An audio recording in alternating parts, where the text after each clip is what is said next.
దేవుని పరిశుద్ధ నామమునకు స్తోత్రం కలుగును గాక.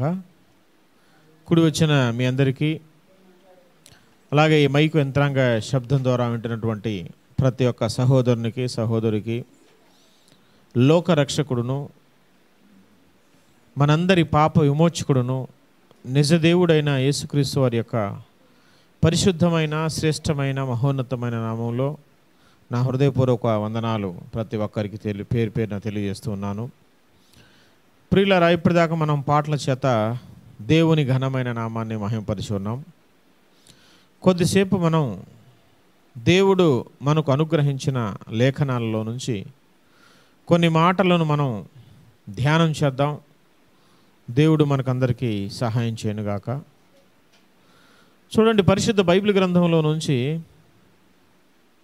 మూలవాక్యంగా మనం ఆదికాండము మొదటి అధ్యాయము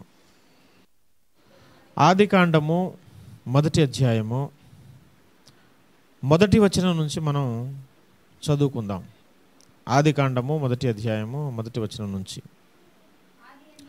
ఆదియందు దేవుడు భూమి ఆకాశములను సృజించెను. భూమి నిరాకారంగాను శూన్యముగాను ఉండెను. చీకటి అగాధ జలములపైన కమ్మి ఉండెను. దేవుని ఆత్మ జలములపైన అల్లాడుచుండెను. దేవుడు వెలుగు కమ్మని పలుకగా వెలుగు కలిగెను. వెలుగు మంచిదైనట్టు దేవుడు చూచెను. దేవుడు వెలుగును చీకటిని వేరుపరచెను. దేవుడు వెలుగును పగలనియు చీకటికి రాత్రి అని పేరు పెట్టెను. అస్తమయమును ఉదయమును కలుగుగా ఒక దినమాయను. ప్రియులారా, మనకందరికీ తెలుసు, ఈ ఆదికాండంలో దేవుడు మొదటి ఈ 2 అధ్యాయాలలో సృష్టిని దేవుడు చేసినట్లుగా ఇక్కడ వ్రాయబడి ఉంది. ఈ 2 అధ్యాయాలు ప్రాముఖ్యంగా ఈ మొదటి అధ్యాయం మీద ఎన్నో వివాదములు సమాజంలో ఉన్నాయి. హేతువాదులకు, దేవుని నమ్మిన వారికి, నమ్మని వారికి, అన్యులకు చాలామంది ఎన్నో ప్రశ్నలను ఈ ఆదికాండం మొదటి అధ్యాయంలో నుంచి మరి లేవనెత్తుతూ క్రైస్తవులను ప్రశ్నిస్తూ ఉంటారు. బైబిల్ గ్రంథాన్ని కూడా తప్పుపడుతూ ఉంటారు. ఈ సృష్టి కార్యక్రమం మొత్తం మరి సైన్స్కు విరుద్ధంగా ఉందని, మరి సైన్స్ చెప్పిన విషయాలు దీనితో పొసగట్లేదని, మ్యాచ్ అవ్వట్లేదని, ఎన్నో తప్పులు ఉన్నాయని చాలామంది రకరకాలుగా ప్రశ్నలను సంధిస్తూ ఉంటారు. వాళ్ళు అడిగిన ప్రశ్నలకు జవాబులు ఎవరు చెప్పలేకపోతున్నారని వాళ్లకు వాళ్లే సంకలు గుద్దుకుంటూ సంబరపడిపోతా, మేము చాలా గొప్ప ప్రశ్నలు అడిగాము, క్రైస్తవులో మేధావులైన వారు సమాధానం చెప్పలేకపోతున్నారు, మేము చాలా గొప్ప ప్రశ్నలు అడిగామని వాళ్ళకు వాళ్ళే మురిసిపోతూ ఉంటారు. నిజానికి వాళ్ళకు అడిగిన ప్రశ్నలకు ఒకసారి మనం చూద్దాం. బైబిల్ గ్రంథాన్ని ఎప్పుడు కూడా మనసులో కల్మషాన్ని, ద్వేషాన్ని, అసూయను నింపుకొని, చెత్తంతా హృదయం నిండా నింపుకొని బైబిల్ గ్రంథాన్ని చదివితే బైబిల్ గ్రంథం ఎప్పటికీ కూడా అర్థం కాదు. బైబిల్ గ్రంథాన్ని చదివేటప్పుడు పసిపిల్లల వంటి హృదయం కలిగి, నిష్కల్మషమైన హృదయముతో, హడావిడి లేకుండా నెమ్మదిగా స్పష్టంగా చదివితే బైబిల్ గ్రంథం చాలా క్లియర్గా అర్థమవుతుంది. దేవుడు కూడా సహాయం చేస్తాడు. కానీ మనసులో ముందే ఒక కల్మషాన్ని, ఒక ద్వేషభావాన్ని, ఏహ్యమైన భావాన్ని ముందే నింపేసుకొని బైబిల్ గ్రంథాన్ని చదవటం వల్ల అన్ని ప్రశ్నలు ఉన్నట్లుగా, ఆ ప్రశ్నలకు జవాబు లేనట్లుగా అనిపిస్తూ ఉంటుంది. చాలామంది ప్రశ్నిస్తూ ఉన్నారు. వాళ్ళు అడిగే ప్రశ్నల్లో మొట్టమొదటి ఏంటంటే, ఇక్కడ మనం కిందకి చదువుకుంటూ వెళ్తే 14వ వచనంలో దేవుడు పగటిని రాత్రిని వేరుపరచునట్లు ఆకాశ విశాలమందు జ్యోతులు కలుగును గాకనియు, అవి సూచనలు కాలములను దిన సంవత్సరములు సూచించుటకై ఉండునుగాకనియు, భూమి మీద వెలుగుచుటకు అవి ఆకాశ విశాలమందు జ్యోతులై ఉండుగాకనియు పలికెను. ఆ ప్రకారం ఆయను. దేవుడు ఆ 2 గొప్ప జ్యోతులను, అనగా పగటి నేలుటకు పెద్ద జ్యోతిని, రాత్రి నేలుటకు చిన్న జ్యోతిని నక్షత్రములు చేశాను. ఇక్కడ మనం చూసినట్లయితే 4వ దినాన సూర్య చంద్ర నక్షత్రములను దేవుడు సృష్టించినట్లుగా బైబిల్ గ్రంథంలో వ్రాయబడి ఉంది.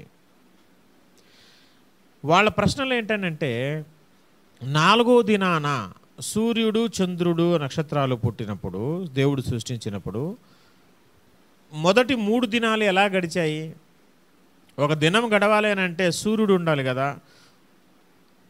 సూర్యుడే లేకముందు మొదటి 3 దినాలు దేవుడు చేసినప్పుడు, ఆ గడిచినప్పుడు అస్తమయమును ఉదయమును కలుగగా ఒక దినమాయను, అస్తమయమును ఉదయమును కలుగగా ఒక దినమాయనని అన్నాడు కదా. అస్తమయం ఉదయం కలగటానికి అసలు సూర్యుడు లేడు కదా. సూర్యుడు లేనప్పుడు ఆ అస్తమయము ఉదయం ఎలా కలుగుతుంది? అసలు దినాలు ఆ 3 దినాలు ఎలా గడిచాయి? 4వ దినాన సూర్యుడిని తయారు చేస్తే, చంద్రుడిని తయారు చేస్తే, మరి 3వ దినాన పుట్టినటువంటి ఆ గడ్డి, ఆ మొక్కలు అవన్నీ ఎలా బ్రతికాయి? గడ్డి, ఆ చెట్లు, ఆ మొక్కలు బ్రతకాలంటే సూర్యరశ్మి కావాలి కదా, ఎండ పడాలి కదా, సూర్యుడు అవసరం కదా, వెలుతురు అవసరం కదా.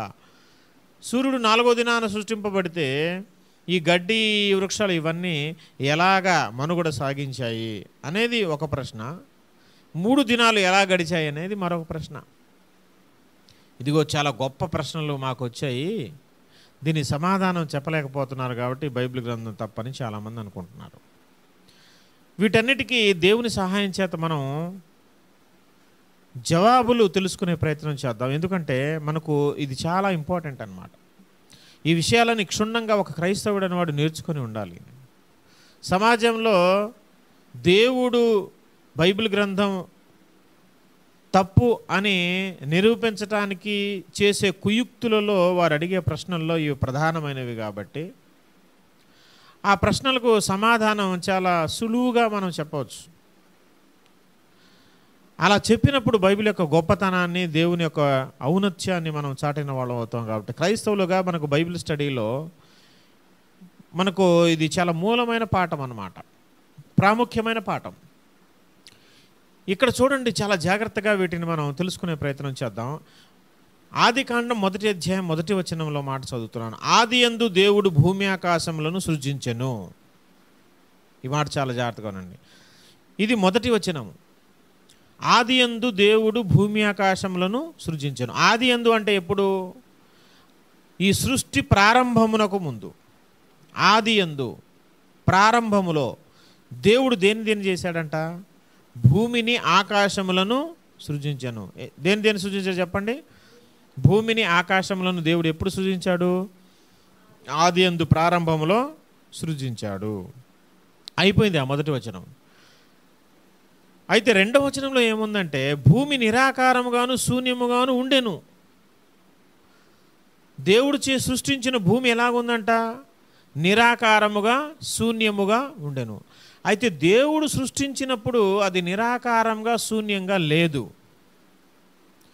దేవుడు సృష్టించినప్పుడు చాలా అందమైనదిగా, చాలా ఆకారం గలదానిగా, నివాస యోగ్యమైనదిగా, ఉపయోగపడేదిగా దేవుడు సృష్టించాడు. కానీ 1వ వచనంలో దేవుడు అంత చక్కగా సృష్టిస్తే 2వ వచనంలో వచ్చేపాటికి అది నిరాకారంగా, శూన్యంగా మారిపోయింది. చీకటి ఏమో అగాధ జలం పైన కమ్మి ఉంది, దేవుని ఆత్మ దానిపైన అల్లాచున్నారు. ఇది పరిస్థితి. ఇలాగ ఎందుకు జరిగింది? ఎందుకు అయిందంటే అది వేరే సబ్జెక్టు. ప్రస్తుతానికి మనం దాన్ని ధ్యానం చేయట్లేదు. దేవుని చిత్తం అయితే భవిష్యత్తులో ఎందుకు అలాగ మారిందనే దానికి మనం ఇంకొకసారి మనం నేర్చుకోవచ్చు. ప్రస్తుతం మనం మన ధ్యానం, మన ఫోకస్ దేని మీద అంటే దాని మీద కాదు. ఈ 1వ వచనానికి 2వ వచనానికి మధ్యలో చాలా టైం గ్యాప్ ఉంది, చాలా కాల పరిమితి ఉంది, మధ్యలో చాలా టైం ఉంది. గుర్తుపెట్టుకోవాలి ఈ విషయాన్ని. 1వ అధ్యాయానికి 2వ అధ్యాయానికి మధ్యలో కొన్ని వందల సంవత్సరాల గ్యాప్ ఉంది. వందల సంవత్సరాల గ్యాప్ ఉంది. దేవుడు ఆకాశమును, భూమిని సృష్టించినప్పుడు 1వ వచనానికి 2వ వచనానికి మధ్యలో చాలా సంవత్సరాల గ్యాప్ ఉన్నది. 1వ వచనంలో చూస్తే మనం భూమిని ఎలా చేశాడు దేవుడు చెప్పండి నాకు? నివాసయోగ్యమైనదిగా చేశాడు, అందమైనదిగా, ఉపయోగకరమైనదిగా చేశాడు.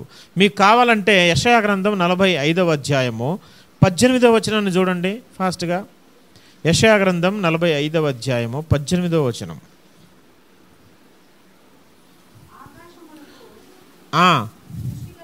ఆకాశములకు సృష్టికర్తయగు యెహోవాయే దేవుడు, ఆయన భూమిని కలుగజేసి దాన్ని సిద్ధపరిచి స్థిరపరిచాడు.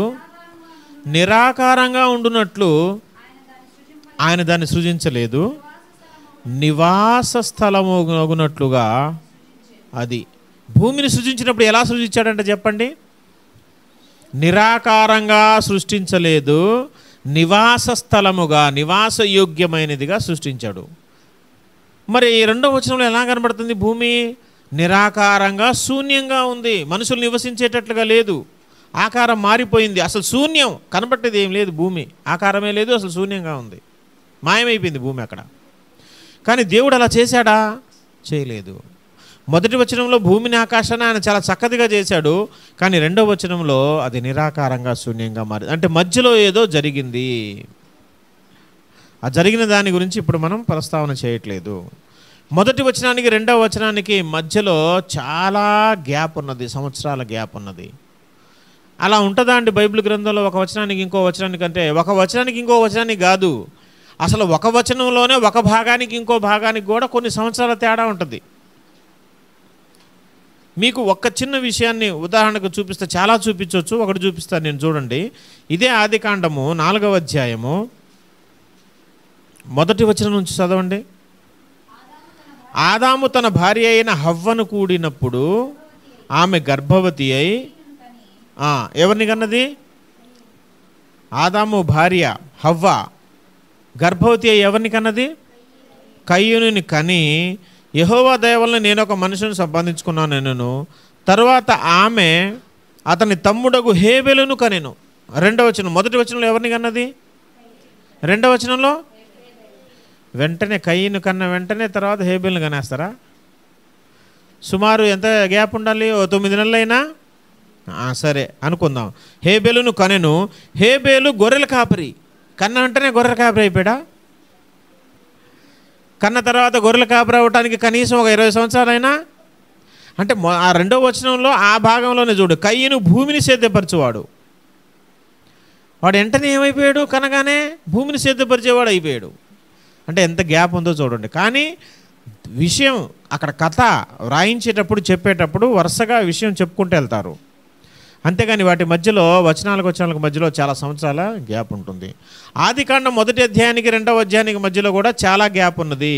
మొదటి వచనంలో భూమిని ఆకాశాన్ని దేవుడు సృష్టించినప్పుడు అది నివాసయోగ్యమైనదిగా సృష్టించాడు, ఒక ఆకారం గలదానిగా సృష్టించాడు. కానీ రెండవ వచనంలో ఏం జరిగిందంటే అది నిరాకారంగా శూన్యంగా మారిపోయి దాని మీద ఆ జలాలపైన అంతా చీకటి ఉంది.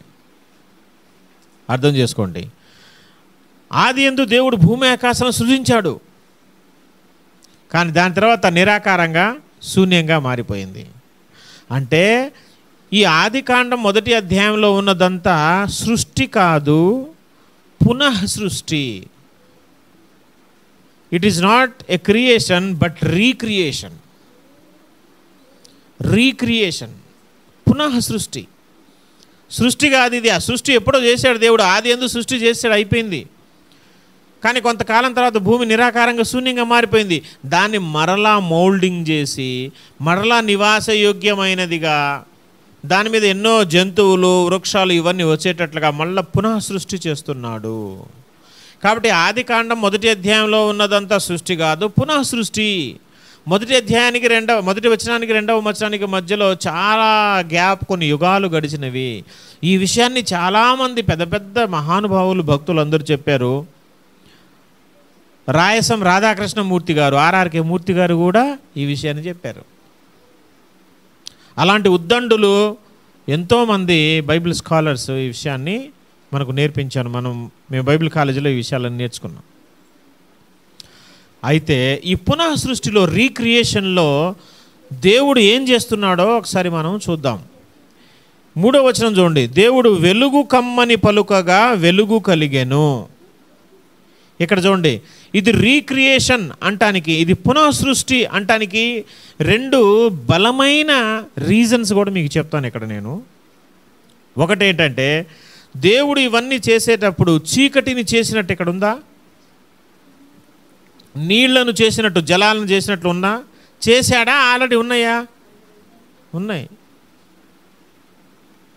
జలములు చేసినట్టు ఇక్కడ లేదు, చీకటిని చేసినట్టు ఇక్కడ లేదు. ఆల్రెడీ సృష్టి చేసేటప్పుడే అక్కడ జలం ఉన్నది, జలముల పైన చీకటి కమ్మి ఉన్నది, దేవుని ఆత్మ సంచరిస్తూ ఉంది. మరి వీటిని ఎవరు చేశాడండి? ఇదే సృష్టి అయితే, ఆదికాండం 1వ అధ్యాయం పునః సృష్టి కాదు, సృష్టి అయితే అసలు ఆల్రెడీ సృష్టింపబడి ఉన్నాయి కదా 2 పదార్థాలు. అక్కడ జలాలు సృష్టింపబడి ఉన్నాయి, చీకటి సృష్టింపబడి ఉన్నది. మరి ఇది ఎవరు చేశారు అంటే దేవుడు ఇవన్నీ ఎప్పుడూ చేశాడు. రీక్రియేషన్, రీమోల్డింగ్ చేస్తున్న సందర్భంలో నిరాకారంగా శూన్యంగా భూమి అయిపోయింది, కనబడకుండా పోయింది. ఓన్లీ జలాలే ఉన్నాయి, జలాల మీద చీకటి ఉంది. ప్రస్తుతం ఆ యుగ అంతంలో పరిస్థితి అలాగుంది.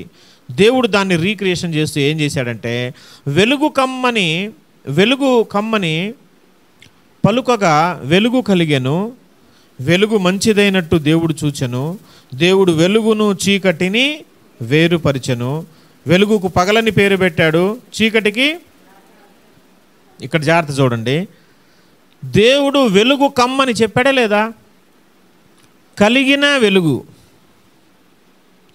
వెలుగు కమ్మని చెప్పాడు, సూర్యుడు కమ్మని కాదు చెప్పింది. అక్కడ జాగ్రత్త వినాలి, వెలుగు కమ్మని చెప్పాడు. వెలుగు కలిగింది. వెలుగును చీకటిని ఎవరు వేరుపరిచారని ఉంది అక్కడ చదవండి. దేవుడు వెలుగును చీకటిని వేరుపరచెను. ఎవరు పరిచారు వేరు? దేవుడు. వెలుగును కమ్మని, వెలుగును కలిగించి, చీకటిని వెలుగును దేవుడు వేరుపరిచాడు. అప్పుడు అస్తమయమును ఉదయమును కలుగగా ఒక దినమైంది. ఉదయం ఎలా కలిగిద్దంటే వెలుగు రావటమే ఉదయము, వెలుగు వెళ్ళిపోవటమే చీకటి. దేవుడు కలుగు చేసిన వెలుగు రావటం జరిగింది, పోవటం జరిగింది. అస్తమయము జరిగింది, ఉదయము. దాన్నే ఉదయము అస్తమయం అన్నారు, చీకటి వెలుగులు అన్నారు. అసలు సూర్యుడు లేకముందే చీకటి వెలుగు అనే పేర్లు దేవుడు పెట్టేశాడు. అక్కడ వెలుగుకేమో పగలని పేరు పెట్టాడు, చీకటికేమో రాత్రి. పగళ్ళు రాత్రి సూర్యుడు లేకముందే ఉంది. అక్కడ వెలుగు రావటం పగలు, వెలుగు వెళ్ళిపోయి చీకటి రావటం రాత్రి. అస్తమయమును ఉదయమును కలుగగా మొదటి దినమాయను. ఈ మొదటి దినం ఎలా జరిగిందంటే సూర్యుని వల్ల జరిగింది కాదు. ఇది దేవుడు ఒక వెలుగును చేశాడు. ఆ వెలుగు రావటం, ఆ వెలుగు పోవటం, చీకటి రావటం, వెలుగు, చీకటి రావటం, వెలుగు రావటం, ఈ 2 సందర్భాలు జరిగినాయి. కాబట్టి అస్తమయమును ఉదయమును కలుగగా ఒక దినమయ్యింది. 2వ దినాన్ని కూడా దేవుడు జలాలు, ఆ పై జలాలను పైకి, క్రింది జలాలను కిందకి చేసి మధ్యలో విశాలం కలుగు చేశాడు. దాన్ని ఆకాశం అని పేరు పెట్టాడు. అప్పుడు 2వ దినమైంది. 3వ దినాన భూమి కనబడేటట్టు చేశాడు. దాని మీద మొక్కలు, జంతువుల మొక్కలను, తర్వాత చెట్లు, గడ్డి, విత్తనాలు ఇచ్చి అవన్నీ వచ్చేసినాయి అన్నమాట. 3వ దినం. ఇకపోతే 4వ దినాన ఏం చేశాడంటే చూడండి, 14వ వచనము, పగటిని రాత్రిని వేరుపరుచున్నట్లు ఆకాశమందు జ్యోతులు కలుగుగాక అన్నాడు. చూడండి, దేన్ని వేరుపరచడం కోసం? పగటిని రాత్రిని వేరుపరచడం. అంతకుముందు ఎవరు వేరుపరిచారు? దేవుడు. మనం చదివాం కదా ఇందాక, దేవుడు పగటిని రాత్రిని వేరుపరచను.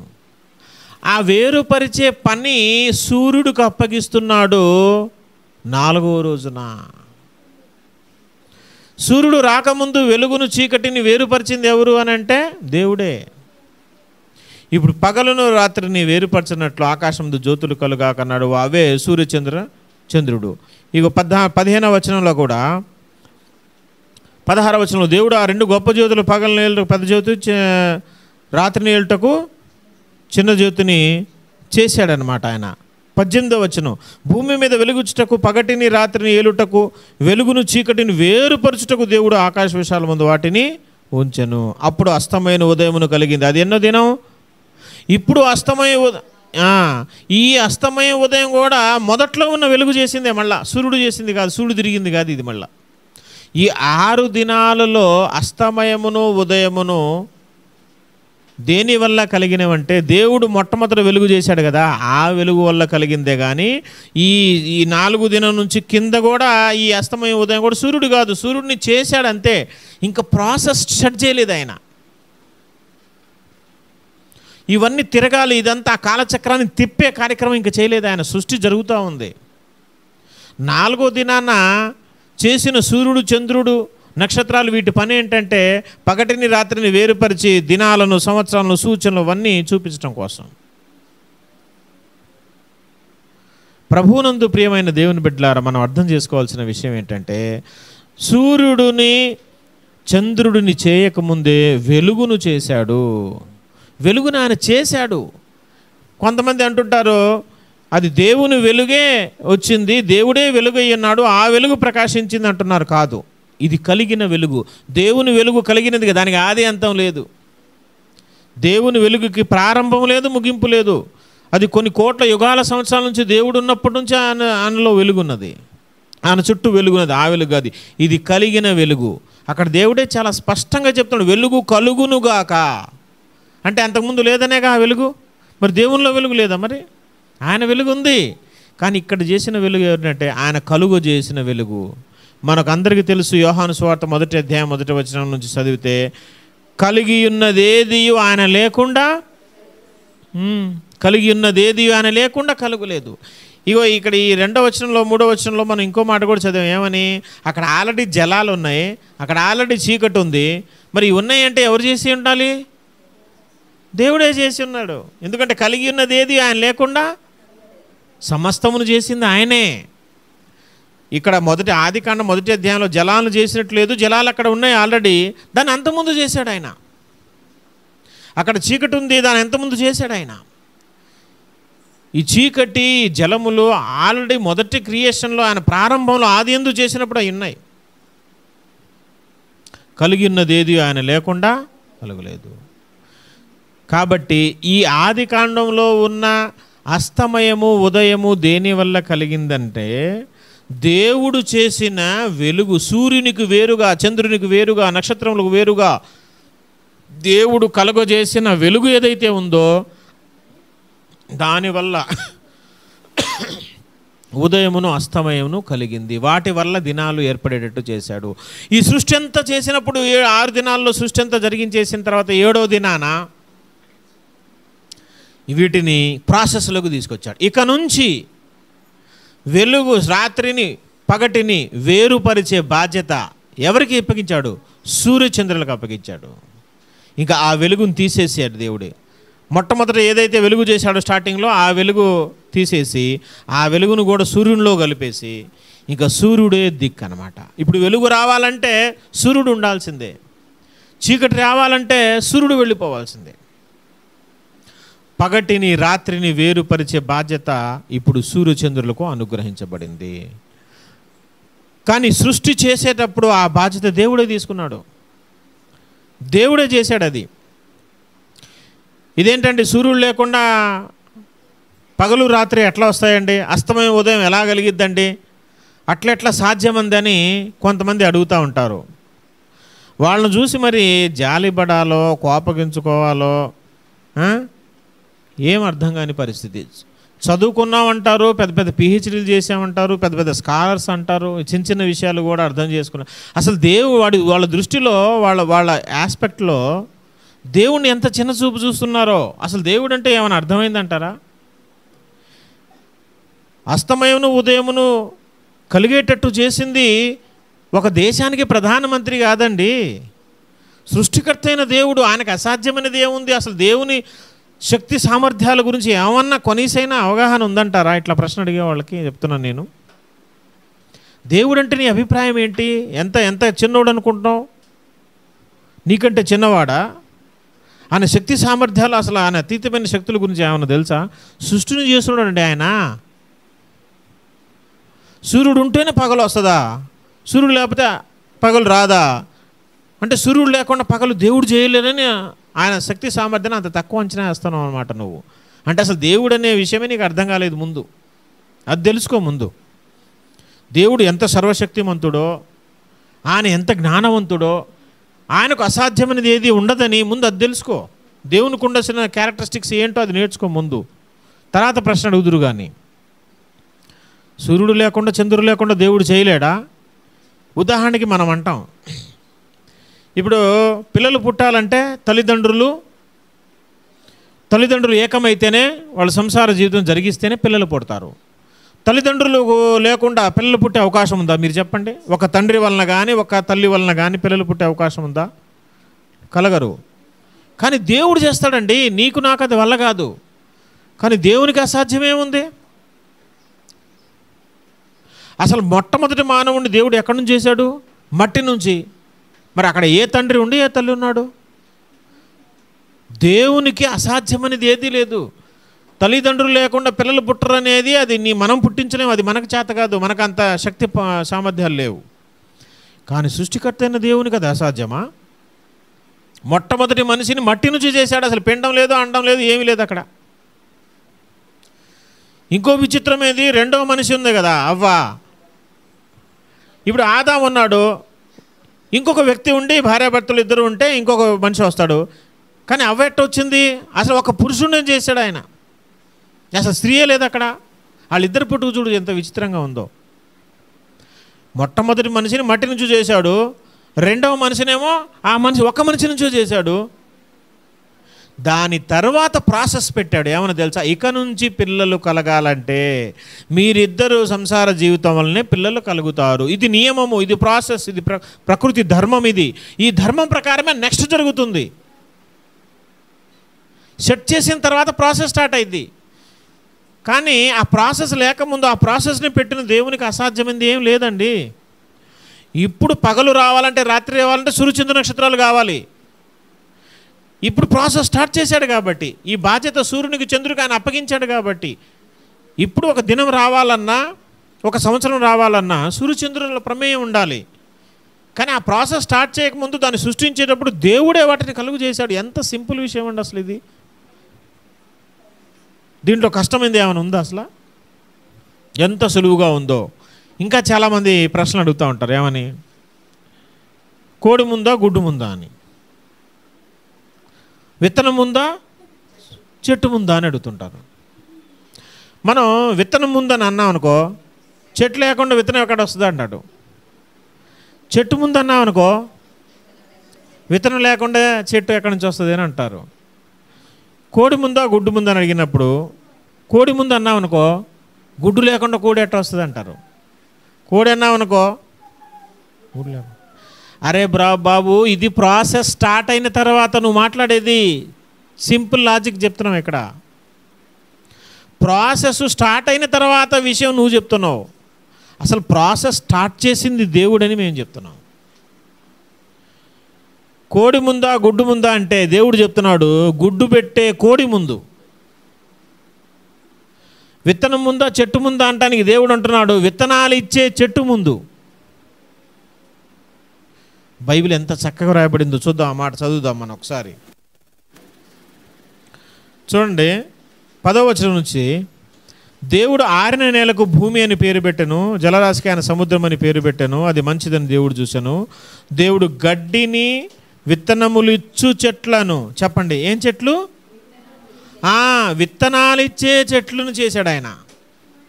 చెట్టు ముందా విత్తనం ముందు కాదు బాబు, విత్తనాలు ఇచ్చే చెట్టు. బాగా నేర్చుకో ఇది. విత్తనములు ఇచ్చు చెట్లను భూమి మీద తమ తమ జాతి ప్రకారం తమలో విత్తనములు గల ఫలమిచ్చు ఫలవృక్షములను.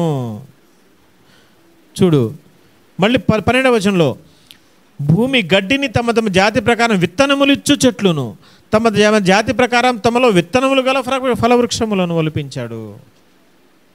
చెట్టు ముందు, విత్తనం కాదు. చెట్టును చేసిన తర్వాత ఇక దాని నుంచి విత్తనాలు వచ్చాయి. ఇప్పుడు ప్రాసెస్ పెట్టాడు. ఎందుకంటే విత్తనాల నుంచి చెట్టు వస్తుంది, ఆ చెట్టు నుంచి విత్తనాలు వస్తాయి, ఆ విత్తనాల నుంచి మళ్ళీ చెట్టు వస్తుంది, ఆ చెట్టు నుంచి మళ్ళీ విత్తనాలు వస్తాయి, ఆ విత్తనాల నుంచి మళ్ళీ చెట్టు వస్తుంది.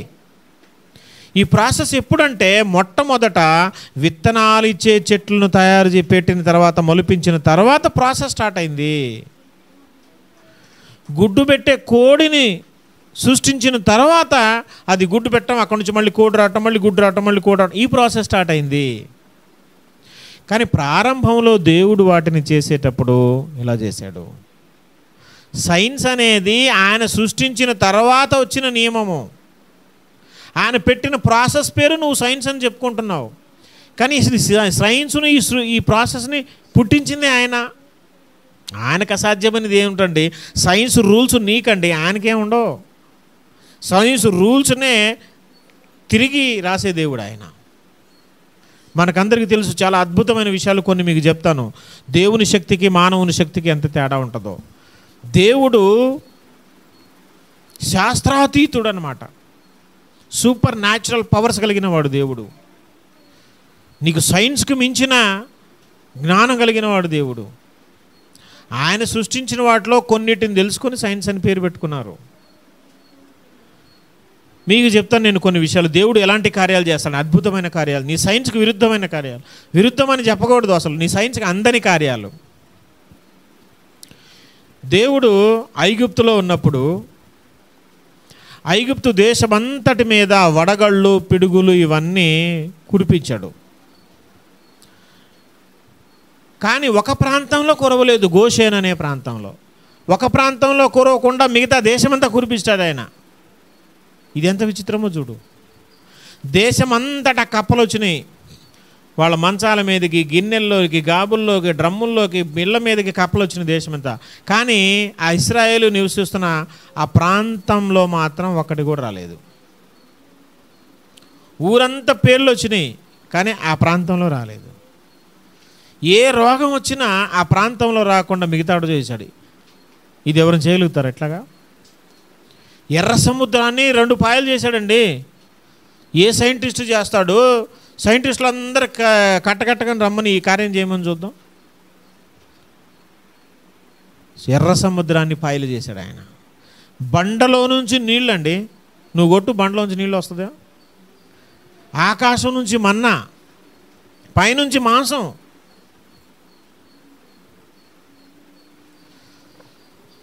ఒకసారి ఇశ్రాయేలు అందరూ ఎవరు యాజకులుగా ఉండాలి అనే దాని మీద చిన్న వాగ్వాదం లాంటివి వస్తే, తగాదా లాంటిది వస్తే, అప్పుడు మోషేకు దేవుడు చెప్పినట్టుగా వాళ్ళందరూ ఒక్కొక్క గోత్రానికి ఒక కర్ర తీసుకొస్తారు. గోత్రానికి ఒక కర్ర. సంఖ్యాకాండం 17వ అధ్యాయంలో మీరు ఇంటికి వెళ్ళి చదువుకోండి.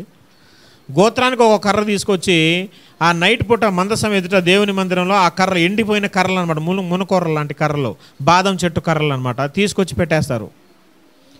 పొద్దున్నే లేచి చూస్తే ఏ కర్ర అయితే చిగురించి పూలు పూసి బాదం కాయ కాస్తుందో ఆ వంశాన్ని, ఆ వర్గాన్ని, ఆ గోత్రాన్ని దేవుడు ఎన్నుకున్నట్టు లెక్క అనమాట. అలా జరగాలి. దానికోసం ఒక్కొక్క గోత్రం నుంచి ఒక కర్ర తీసుకొచ్చి పెట్టారు. పొద్దున్న లేచి చూస్తే అహరోను, లేవి గోత్రం యొక్క కర్ర చిగురించి పూలు పూసి బాదం కాయ కూడా కాసింది ఒక్క నైట్లో. ఎండిపోయిన కర్ర నువ్వు పెట్టు నైట్లు, ఒక నైట్ పెట్టండి మీరు ఎండిపోయిన కర్ర. పొద్దున్న లేచి చిగురించి వికసించి పూలు పూసి బాదం కాయలు కాయాలి, కాసిద్దా? ఇది సైన్స్కి విరుద్ధమా ఏంటి? ఇది సైన్స్ ఒప్పుకుంటుందా దీన్ని? సూపర్ న్యాచురల్ పవర్స్, సైన్స్కు అందని గొప్ప శక్తి. దేవుడు తలుచుకుంటే ఆయనకు అసాధ్యమైనది ఏముందండి? అసలు మట్టిలో నుంచి మనిషిని చేసిన దేవుడు ఆయన. ఎండిపోయిన కర్రను చిగురించి పువ్వులు కాసి బాదం కాయ కాసేది ఒక నైట్లో. నువ్వు ఏదైనా ప్రాసెస్ చేయి, ఒక నైట్లో అది జరిగిద్ది అని చూద్దాం. దేవుని కార్యాలు అంత ఆశ్చర్యకరంగా ఉంటాయి. ఇంకో మాట చెప్పనా, యోనాని నీనివే పట్టణానికి వెళ్ళమని చెప్పినప్పుడు ఆ నీనివే పట్టణంలో బాగా ఎండ కాస్తుందని బాధపడ్డప్పుడు ఒక్క నైట్లోనే దేవుడు సొరకాయ చెట్టుని మొలిపించి పెద్ద తీగ అయ్యేటట్టుగా, అతనికి నీడనిచ్చేటట్టుగా చేశాడు ఒక్క నైట్లోనే. నువ్వు ఒక నైట్లో గింజ నాటితే చిన్న మొలక వస్తుంది మహా అయితే, ఒక నైట్లో రాదు, అది కూడా వస్తే ఒక చిన్న మొక్క వస్తుంది. కానీ ఒక మనిషికి నీడనిచ్చే పందిరంత పాకే అంత పెద్ద తీగ వస్తుందా? That is God. దేవుడు అంటే అది. ఒక నైట్లో చెట్టండి. సూర్యచంద్ర నక్షత్రాన్ని ఆపేశాడు ఒక రోజే ప్రార్థన చేస్తే. ఎవరు? యెహోషువ ప్రార్థన చేస్తే. సూర్యచంద్రులను ఆపేయటం, స్టక్ అయిపోవటం అక్కడే, దినం అనేది ముందుకు వెళ్ళకుండా. ఇది నీ సైన్స్కి వ్యతిరేకం అని నువ్వు అంటావు. మరి సైన్స్కి మించిన కార్యం ఇది. దేవునికి అసాధ్యమైనది ఏముందండి? పిచ్చోళ్ళు కాకపోతే సూర్యుడు లేకుండా మొదటి 3 దినాలు ఎలా గడిచాయంటే ఎంత తిక్కలోడానాలు చెప్పండి. సూర్యుడు లేకుండా మొదటి 3 దినాలు ఎట్ట గడిచాయంటే ఆయన చేసిన ఆయన ఎవరు అనుకుంటున్నావు నువ్వు? మీ ఇంటి పక్కన సుబ్బారావు అనుకుంటున్నావు ఏంటి? సృష్టిని చేసిన దేవుడు అండి. ఎవరిని ప్రశ్నిస్తున్నావు? అసలు తలలో ఏమైనా గుజ్జుందా అసలు చెప్పండి? సూర్యుడు లేకుండా ఒక దినం దేవుడు చేయలేడా? దేవుడు చేయగలడు. అక్కడ చాలా క్లియర్గా చెప్పాడు. అరే బాబు, సూర్యుడు రాకముందు ఒక వెలుగు ఉండింది, చేశాడు ఆయన. ఆ వెలుగును చీకటిని వేరుపరిచే కార్యం ఆయనే చేశాడు. ఆయన సృష్టించిన ఒక సూర్యుడే చీకటిని పారదోసి వేరు చేస్తే దేవుడు ఎందుకు చేయలేడండి? అసురుని చేసిన దేవుడు చీకటిని వెలుగును వేరెందుకు చేయలేడు? ఆ వెలుగు వలన కలిగినదే ఈ సృష్టిలో ఉన్న దినాలు. ఈ 6 దినాల తర్వాత టైం క్యాలిక్యులేషన్కి అప్పుడు సూర్య చంద్రుల్ని యాక్టివేషన్లోకి అప్పుడు ధర్మం జరిగించడం జరిగింది. చాలా చక్కగా బైబిల్ గ్రంథం ఇక్కడ మనకు జవాబును అనుగ్రహిస్తూ ఉంది. అయితే అసలు ఎందుకు ఇలాగే దేవుడు ఈ సృష్టిని చెయ్యాలి? ఇలాగ చేయటం వెనుక ఏమైనా ఉద్దేశం ఉన్నదా అంటే చాలా పెద్ద ఉద్దేశం ఉన్నది. అది చెప్పి నేను ముగించేస్తాను. ఆ ఉద్దేశం ఏంటంటే, దేవుడు ఏది వ్రాయించినా భవిష్యత్తు తరాలలో ఈ అక్షరార్థంగా దృష్టాంతములుగా వారికి సంభవించి దీని నుంచి ఒక ఆత్మీయ పాఠాన్ని కూడా రాబోయే సంఘానికి, క్రీస్తు రక్తము ద్వారా ఏర్పడిన స్థాపించబడిన నిర్మించబడిన ఆ వధువు సంఘానికి ఒక గొప్ప ఆధ్యాత్మిక పాఠాన్ని నేర్పించాలనే ఉద్దేశంతోనే దేవుడు సృష్టి కార్యక్రమాన్ని ఇదిగో ఈ ఆర్డర్లో చేశాడు. 4వ రోజునే సూర్యుడిని ఎందుకు చేయాలి? మొదటి రోజునే వెలుగు ఎందుకు చేశాడు? మొదటి రోజున ఉన్న వెలుగు తర్వాత ఎందుకు మాయమైనట్టు? 4వ రోజునే సూర్యుడిని ఎందుకు చేశాడు? దీనికి చాలా పెద్ద ఆధ్యాత్మికమైన పాఠం దేవుడు సంఘానికి నేర్పించదలచి అలాగను చేశాడు. మీకు ఒక విషయం ఇప్పుడు చెప్తాను. దేవుని దృష్టికి ఒక దినము 1000 సంవత్సరాలతో సమానం. ఒక దినం ఎన్ని సంవత్సరాలతో సమానం? చూడండి, మీరు 2వ పేతురు పత్రిక 3వ అధ్యాయము 8వ వచనం తీయండి ఒకసారి. 2వ పేతురు పత్రిక 3వ అధ్యాయం 8వ వచనం. ప్రియులారా, ఒక సంగతి మర్చిపోకూడదు. ఏంటంటే, ప్రభు దృష్టికి ఒక దినము 1000 సంవత్సరాల వలెను. 1000 సంవత్సరంలో ఒక దినం వలన దేవుని దృష్టికి ఒక దినం ఎలా ఉందంట? 1000 సంవత్సరాలు. జాగ్రత్తగా వినండి. దేవుని దృష్టికి ఒక దినం 1000 సంవత్సరాలు. పాయింట్ నెంబర్ 1, మొదటి యోహాను పత్రిక మొదటి అధ్యాయము 8వ వచనాన్ని కూడా ఒకసారి మనం చదువుదాం. మొదటి యోహాను పత్రిక మొదటి అధ్యాయము 8వ వచనం, 4వ వచనం చదవండి సరే.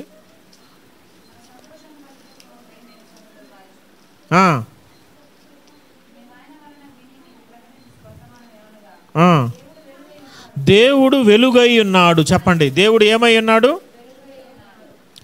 చెప్పాలి నాకు. దేవుడు వెలుగై ఉన్నాడు. ఆ వెలుగై ఉన్న దేవుడు ఒక వెలుగును చేశాడు. ఆదికాండం 2వ వచనంలో ఆ వెలుగు అయిన దేవుడు దేని చేశాడు?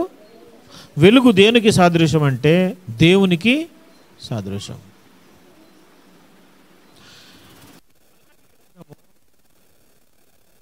చివరి అధ్యాయం, మలాకి గ్రంథం చివరి అధ్యాయము తీయండి ఒకసారి. మలాకి గ్రంథము 4వ అధ్యాయము 4వ వచనం.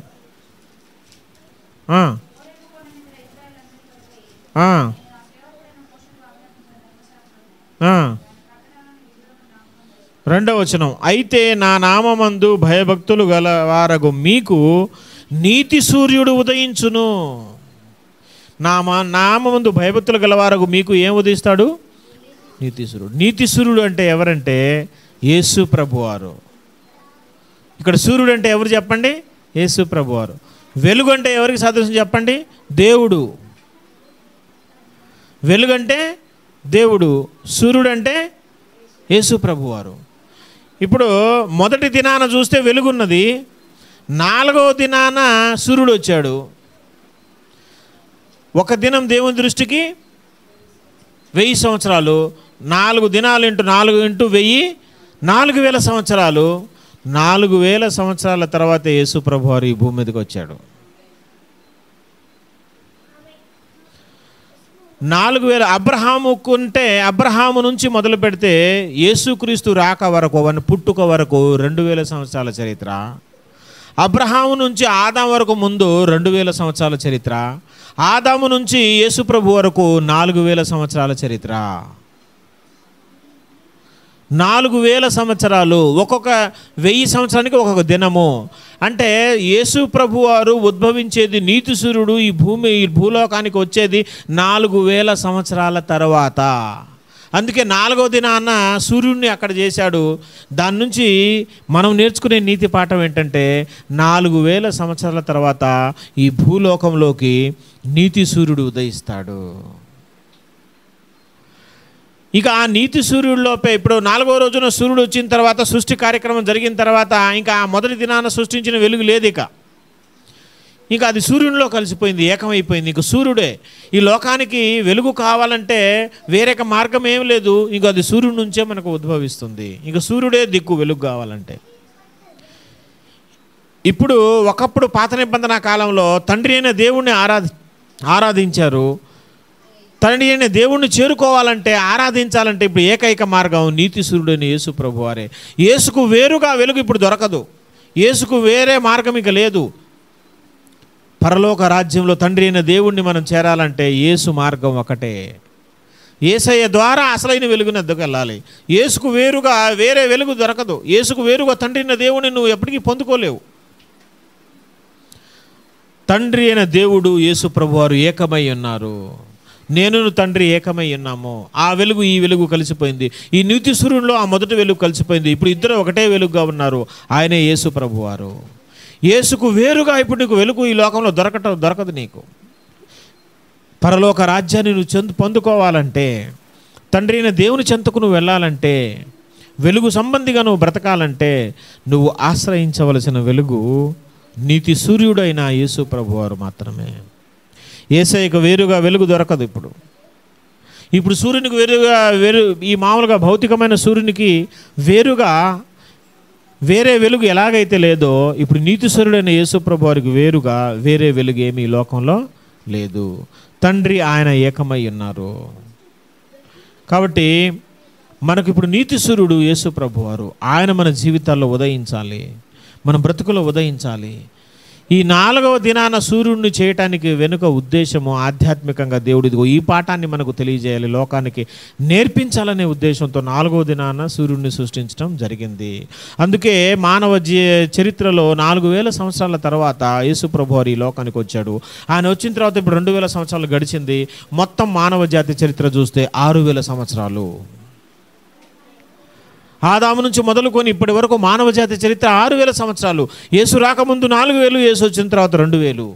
అందుకే 4వ దినాన ఆ సూర్యుడు సృష్టింపబడ్డాడు. ఎందుకనంటే 4000 సంవత్సరాల తర్వాత భూలోకానికి ఉద్భవించబోయే నీతి సూర్యుడిని పరిచయం చేయడానికి ఆధ్యాత్మిక పాఠంగా అదే క్రమంలో సృష్టిని చేయటం జరిగింది. దేవుడి ఈ మాటలను మనం వెనుకళ్ళు దీవించి ఆశీర్వదించును గాక.